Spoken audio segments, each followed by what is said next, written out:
8. уктуру.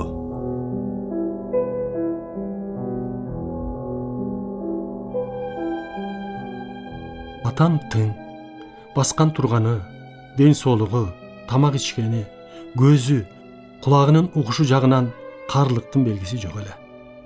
Бир күн атама анча-мынча ичирип туруп, тамашадан баштадым. Илгери кийин байкеде өсүп калгандан кийин ачык эле тамашалаша берчүмүн. Менин тамашамды абдан түшүнчү, көтөрчү. Өзү сөзгө жок, көп сүйлөбөгөн киши эле. Ошон үчүн сөз чыгарыш үчүн сырын билгендик кылып, адегенде 150 грамм ичирип коюп, ал таасир эткенден кийин мен сөз баштап, тамаша аралаштыра сүйлөй берчү элем. Тамак ичкени өтө жакшы эле. Өзү арык чырай адам. Бир күнү кечки тамакта келини Сокен семиз койдун этинен 5 бармак жасады. Ошондо карап олтурсам, атам адегенде 3-4 майлуу кабырганы жеп койду. Анан 5 бармактан жакшы жеди. Мен тынч отура албай, "Айбайке, сенин ашказаның дизелдин моторунан күчтүү го" десем, "Ушу сен менин ашказаныма көзүң тийип калды" деп капа боло түшкөнүн өңүнөн түшүндүм. Түшүнүп, "Айбайке, мен тескерисинче сүйүнүп атам. Эгер сенин ашказаның начар иштесе, мен эле азабын тартпайт белем" деп оңдодум эле, унчукпай кайра ыраазы болуп калды. "Энем экөөңөр эмнелерди гана көрбөдүңөр" деп кез-кези менен ичирип койчумун. Бир күнү тең тушум Мукамбет Мамбетов энем атам менен кошо чогуу конокко чакырып калды. Бир топ адамдар менен байкеме кыстап Мукамбет, "Ата, анча-мынча ичип туруңуз" деп ичирип атат. Ичкенде байкем түбүнө чейин шыпкап ичип атат. Бир убакта карыган киши кызып калабы деп, "Мен байке, шаардагы кишилерди көрүп отурбайсыңбы? Ар жак бер жагында отургандардын баары ичкенде стакандын жарымына чейин гана ичишет. Кээде сөздү укмуштап, чуккандай жооп берип койчу." Байкем, "Мен деле жарымына эле чейин деп аракет кылам, бирок болбойт. Көтөрсөм эле стакандын түбү көрүнө түшөт" деп отургандарды күлдүрдү. Ушундай сүйлөгөн, баскан турган ар дайым ушул күнгө чейин эсимде. Кийин эле айылга отпускага барып калганымда туугандардан, тең туштардан айланса болот. Күнүгө расписание түзүп алып, конокко чакырышат. Бир күнү Дүйшеке Жумакеев деген кичиресинен бери бирге өскөн менден 4 жаш улуу жакшы киши эле чакырып калды. Айылда кандай? Түнкү 2-3 араң таратат. Кетээрде эшикке чыгып, кызып алган адамдар бир аз сүйлөшүп туруп калдык эле. Эшик караңгы. Кетели деп атсак эле байкем жок. "Явушка, кайда кетти? Чогуу кетели" десем, айтып калышты. "Абышка эчак эле кеткен" деп. Мен чочуп кеттим. "Ай, кантип кетип калат? Ушундай караңгы, жолдо түз эмес" десем, "Айылдагылар түнкүсүн жүрө беребиз" дейт. Үйгө келсем, жатып алыптыр. Тамаша кылдым. "Айбайке, бул караңгыда кантип жол таап келдиң? Көзүң укмуш үкүнүкүндөй го" десем, "Түнкүсүн кадимкидей эле көрөт. Анан айылдын жолун кайсы жерде арык, кайсы жерде өңгүл-дөңгүл жатка билем" дейт. Таң калдым. Ушул көзүң аман болсун деп. Жогору жакта айтпадымбы? Бир сөз чыгаарда, сүйлөшөрдө бир аз ичирип алып сүйлөшчү элем деп. Оюма келип туруп алды. Байкем тың адам. Энем байкуш карып калды. Ден соолугудан начарлап баратканын байкап, энемди такыр эле Фрунзеге алайын.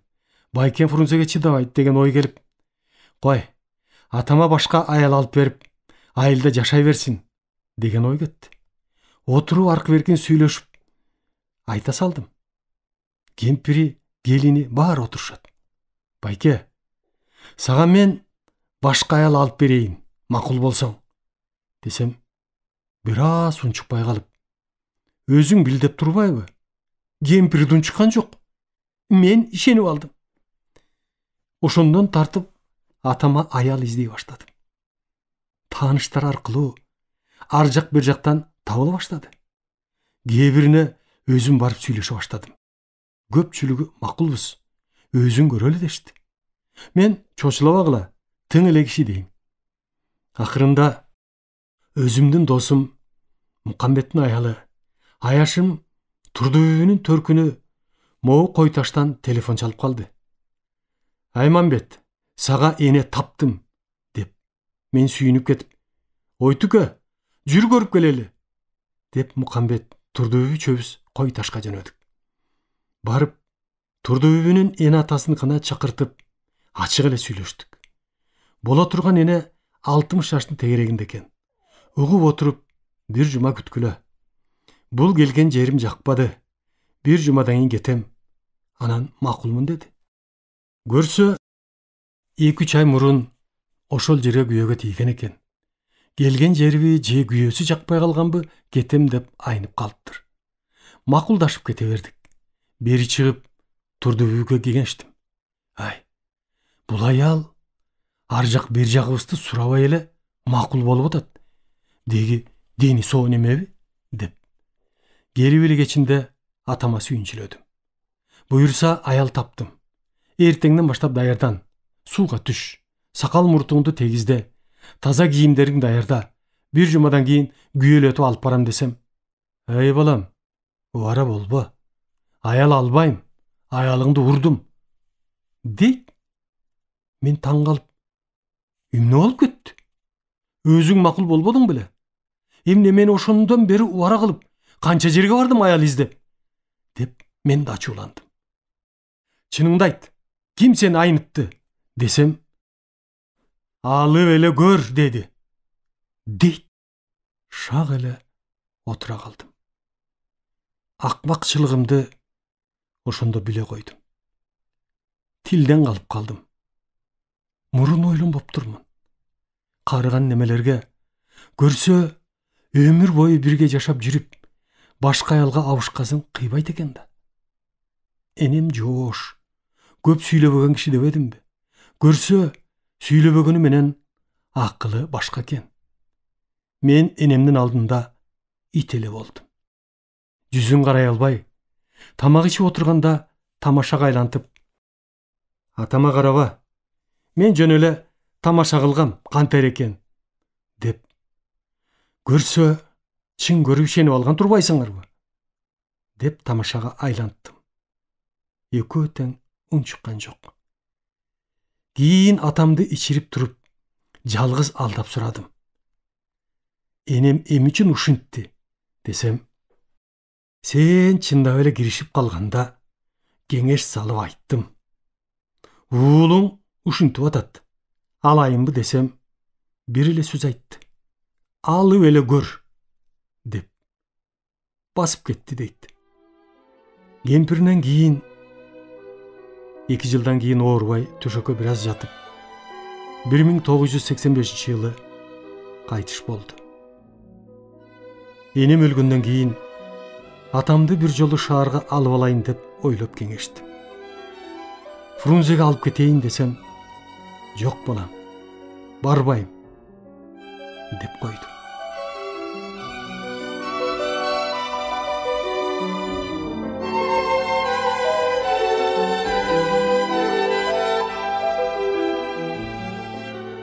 Эки жылда бир да келген жок. Эмчүн барбайсың? Деп баласы Абдылда айтса, барсам энеңдей ошол жактан өлүп келейинби? Деп. Өтө коркок киши коркуптур. Айылда экөөнө тең бирдей кызыл гранит таштан эстелик койдук. Барган сайын үйгө түшөр замат мүрзөсүнө барып Куран окутуп, арбагында колдой жүргүлө деп көзүмө жаш келип, ушул күнгө чейин капа болуп кетем. Атам байкуш ырыстуу киши экен. 93 жашка жетип, бала чаканын алдында небере чөбүрлөрүнүн көрүп кетти. Бул дагы эн атанын тилеги. Алардын балдарына жалынганда, алдыңа кетейин деген сөздүн маанисине түшүнсөң, укмуш эле сөз экен. Атам байкуш тилегине жетти. Жогоруда айтпадымбы? Кудай берет деп ар дайым айтчу. Менин түшүнүгүм жок. Кедейчиликтин азабынан атамды Senin Kudayың бергиче ачкадан өлөбүзбү деп күпүлдөп койчу элем. Ушул кишинин Кудай берет деген тилегин кийин түшүндүм. Чындыгында Кудай берди. Жаман болгон жокпуз. Ошол баласы мен азыр Кыргыз Республикасынын баатырымын. Академик, профессор, болгон сыйлыктын баарынын ээсимин. Экинчи баласы Абдылда 67-де. 6 баласы бар. Неберелери менен жакшы карлыктын үзүрүн көрүп отурат.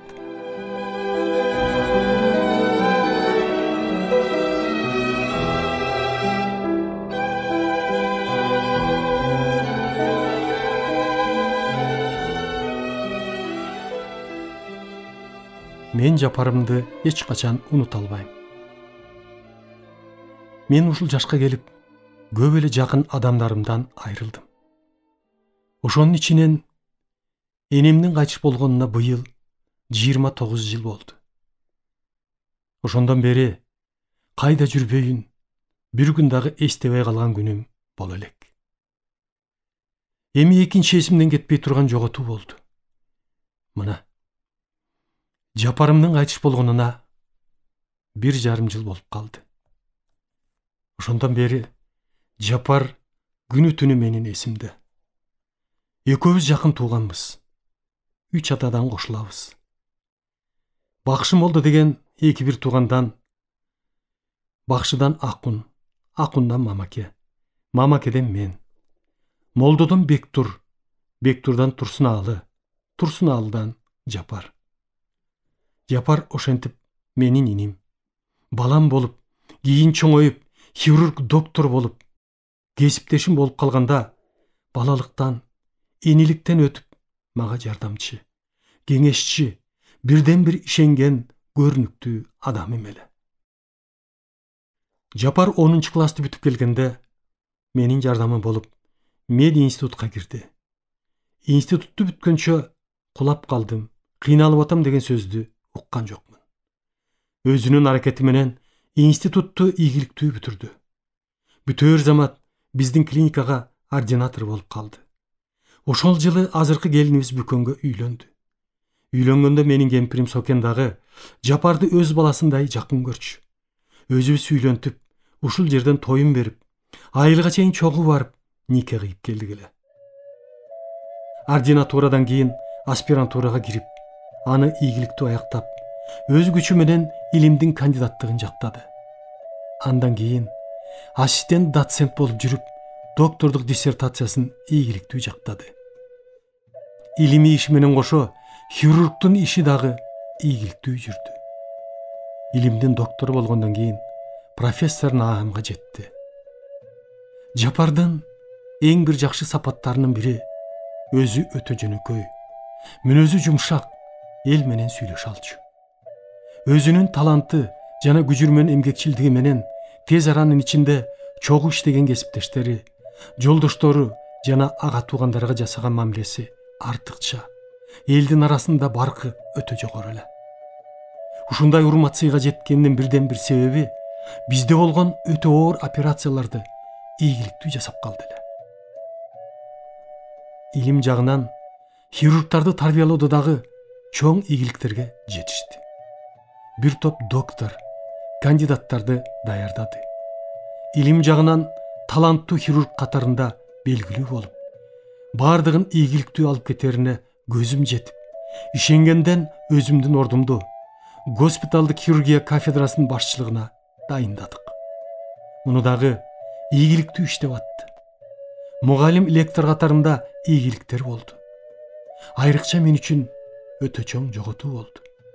Жапар барда ички тышкы жумуш болсун, ооруканада катуу оор операция болсун, бардыгын айттырбай өзү билип эле жасай берчү. Жапар бар деп мен камарабай тынч жүрө берер элем. Бардык жагынан Жапар менин ишенген оң колум эле.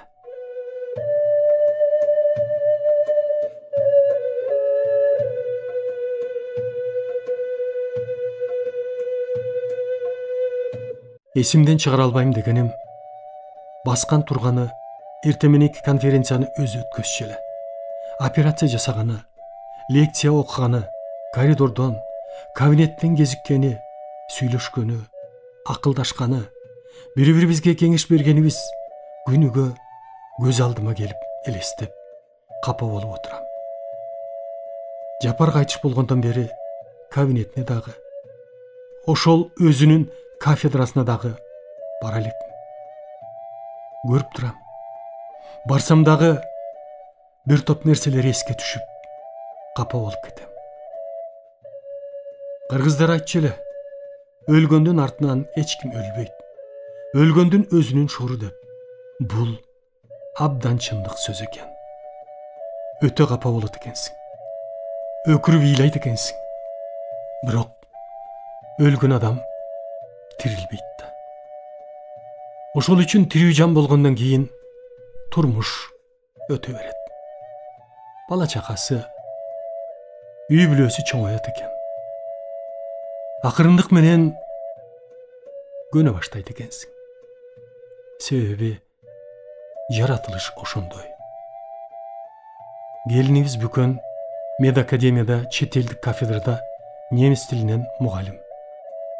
Ушул келиним мен өтө жакшы көргөн келинимдин бири. Өзү энем окшоп, арык, кичинекей, жүргөн турганы, адамгерчилиги өтө чоң. Эми ушул келинди көргөндө ар дайым Жапардын жанында жүрчү деп, жалгыз турганын көрүп дагы зээним кейип капа болом. Бүкөн Гүлдана, Жанат деген кызы уул төрөп, бизди кубантты эле. Гүлданасы 3 баланын энеси. Жанатик 2 кыздуу болду. Үй бүлө жөнүндө Жапардын кайгы капасы жок. Ырыстуу үй бүлөлөрдөн болуп келет эле. Уулу Жанат медицина илимдеринин кандидаты, Жапар башкарган клиниканын ассистенти болуп иштейт. Жапар менен чогуу иштешкен кесиптештери Жапарды жоктоткон жок. Өзү жок болгон менен жасап кеткен иши, калтырган изи улантылып атат. Жапардын ордуна өзү менен бир кафедрада иштеген таланттуу балдарымдын бири профессор Сопуев Андрей Асанкулович дайындалып, ийгиликтүү улантып иштеп атат. Ар кандай оор операцияларды дагы Жапарды жоктотпой өзүнүн кесиптештери Тилеков Эрнест, Калжикеев Абдрасул, Рыспеков Мурат, Алыбаев Эрнест, Иманов Болот, Акматов Таалай, Ибраимов Бакыт, Самаков Алмаз жана башкалар ийгиликтүү улантып атышат. Эң аянычтуусу, Жапар өтө жаш. 53 жашында кетти. Байкуш балам өмүр бою адамдын ден соолугу үчүн деп күрөшүп жүрүп кетти. Кыйналып, ооруп жүрүп дагы өлөрүнө 1 ай калганда гана операция жасабай калды. Мен ошол 60 жыл хирург болуп иштегенимде 20 000 операция жасап адамдын өмүрүн сактап калыпмын. Жапар деле 1000 деген адамдын өмүрүн сактап калган. Ошол 20 000дин бирөө Жапар болуп калса эмне деп ойлойм. Ушул жаман оору менен жалаң, жакшы, таланттуу адамдар кабылып кайтыш болуп атат. Кээде ойлойсуң, кээ бир адамдар өмүр бою бирөөнүн үй бүлөсүнө, эл журтка кыбындай жакшылык кылбаган адамды жер көтөрүп жүрөт. Кантип кутулуунун амалын таппайсың. Аман эсен эле жашап келет. Ушул жерден биздин жараткан Кудай Таалам кичине калыстык кылбай атат. Өз тажрыйбамда мындайлар жүздөп кесиген. Кээде ушунчалык оор жарадар же оор оорулуулар келет.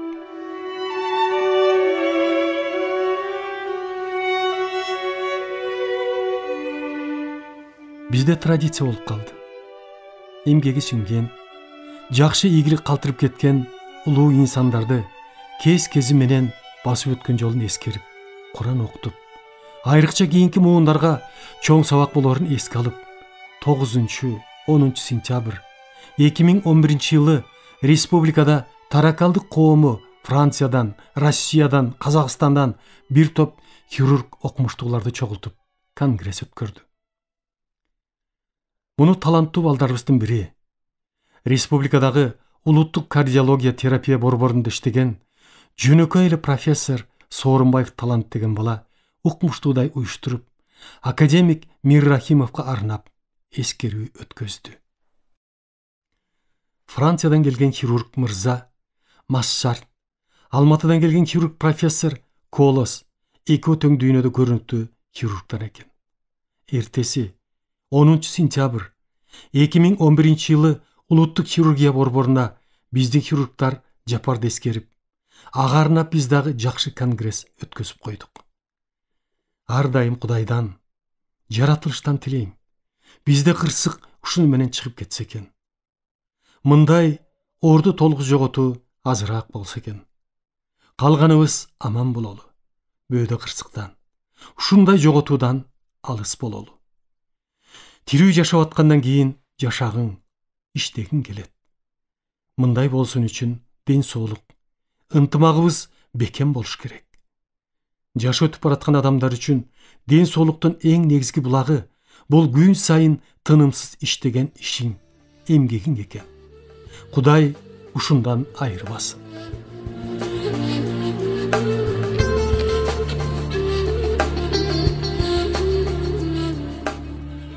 Эштен кеткес студенттик күндөрүм.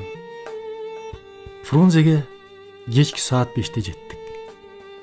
Эски базардын жанына түшүрүп койду. Бир эшек арабаны жалдап алып, Уманкулов деген тажиздем ЦКда иштөөчү эле. Ошол кишинин адресин алгам. Дзержинский Бөкөнбаев көчөлөрүнүн кесилишинде эле. Түз эле ушулардыкына келдим. Келсем, таяжем жок экен, айылга кетиптир. Ургасы жезде бар экен. Балконду көрсөттү. Балкондо бир жаман диваны бар экен. Ошого жатып, эртеси меди институтту издеп таап, кабыл алуу комиссиясына документимди, аттестатымды көрсөтсөм, тез кабыл алды. Жатаканага кагаз жазып берди. Дзержинка менен Киев көчөсүнүн кесилишиндеги жатаканага келсем, ар жак бир жактан келген кыргыз балдар бир топ экен. Берген комнатасы бир чоң зал. 2 кабаттан керебет, темир үстүндө тактай, саман салган матрас, шейшеп, одеял, кичине жаздык.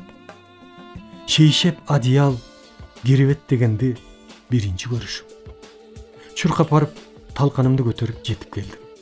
Мындай шартта жатып көрбөгөн жаным, чарчагандыгым дагы болсо керек.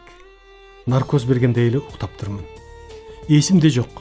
Кирүү экзаменин бердикпи, жокпу билбейм. 1 сентябрь күнү окууга бардык.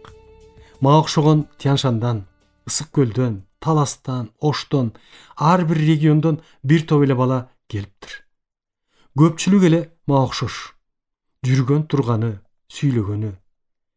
Мен өзүм институтка келгенде орусча да, нет деген 2 сөздү да билбейм. Себеби уруш убагы. Мектепте орус тил мугалими жок, окуган жокпуз. Экинчи жагы, айылыбыз таза кыргыз, орус жок. Орустардын чоң жолдон өткөнүн көрчүбүз. Азабы, меди институтта окуу бир гана орус тилинде. Бир да кыргыз мугалими жок. Мугалим эмес, ал убакта врачтар да жок. Экинчи тозогу, сабактар латын тилинде. Күнүгө сабакка, лекцияга барабыз. Эчтеке түшүнбөйбүз. Уктап чыгабыз. 1 ай, 1,5 ай өтүп калды. Баягы кыргыз балдардын карааны азая баштады. Эртең менен турсак эле 3-4 койка бошоп калат. Үйдөн алып келген тамак аштары түгөнө баштаганда окуу өтө оор. Эчтеке түшүнбөсө кача башташты. Ал убакта тамак аш эч жерде жок. Нан карточкасын берди. Күнүгө 500 грамм нан. Ушуну дүкөндөн кесекке туруп алабыз. Башка эчтеке жок. Кошумча тамагыбыз талкан. Жатаканада чоң челек, титан бар. Ошого суу кайнатып коет. Ошондон бир кружкага суу куюп, талкандан чалып алып, 500 грамм нандан анча-мынчасын жеп коюп, оокат кылып жүрдүк. Ошого деле көнүп, чыдап жүрө бердик. Айлабыз кетти. Окуй алар эмеспиз. Бирок аракетибиз күчтүү. Менде койгон максат өл тирил окуп бүтүү. Эмне кылабыз деп 3-4өбүз акылдашып отуруп сураштырсак, жалгыз кыргыз Ахунбаев Иса деген бар дейт. ошол кишини издеп жүрүп иштеген жерине бардык. Иса Куноевич жакшы кабыл алды. Анда тыр тайып арыкпыз. Кийим жок. Менин кийип келген тапчыкем, соккон чоң жүн байпагым, күндүн ысыгынан бутун тердеп, бат эле бир жак капталын тешип чыгып, кийгенге жарабай калган. Кейпибизди Иса агай көрүп: "Жол болсун жигиттер, келип калыпсыңар, сүйлөгүлө", деди. Мен: "Агай, сизге келгенибиздин себеби биз окуялар эмеспиз. Келген балдардын жарымы чыдабай качып кетишти. Биз дагы кетели деп турабыз. Сабак орус тилинде. Эчтеке түшүнбөйбүз. Уктап отуруп кетчү болдук", десем, акыл айтты. "Чыдагыла. Кетпегиле. Өзүңөр көрүп турасыңар. Кыргыздан врач аттуу жок", деп. "Биздин максат деле ошол. Бирок чыдай алар эмеспиз", дедим. "Эмне оюңар бар?" деди. "Агай, биз окуйлу, билим алалы деп келгенбиз. Суранабыз, сиз сүйлөшүп бизди жок дегенде бир жыл орус тилине даярдап, андан кийин окусак", десем, "Мунуң акыл. Мен бүгүн эле сүйлөшөм", деп чоңдорго барып сүйлөшүп келиптир. Кыргыз балдарды чогултуп, даярдоо курсун ачканга уруксаат берди. Ким даярдоо курсун кааласа, алдыга түшкүлө деди.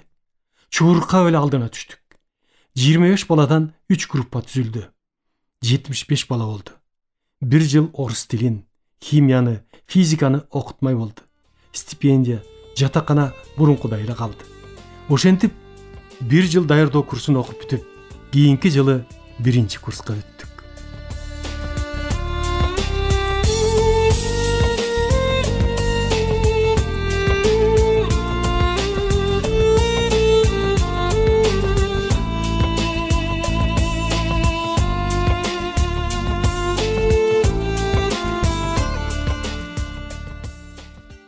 Урматтуу радио угуучулар, сиздер адабияттуу уктуруубуздан Кыргыз Республикасынын баатыры, академик Мамбет Мамакеевдин "Мезгил жана инсан" аттуу автобиографиялык чыгармасын Кыргыз Республикасынын эмгек сиңирген артисти Эгемберди Бекболиевдин көркөм окуусунда уктуңуздар. Көркөмдөп музыкалаштырган Жыргал Аманова.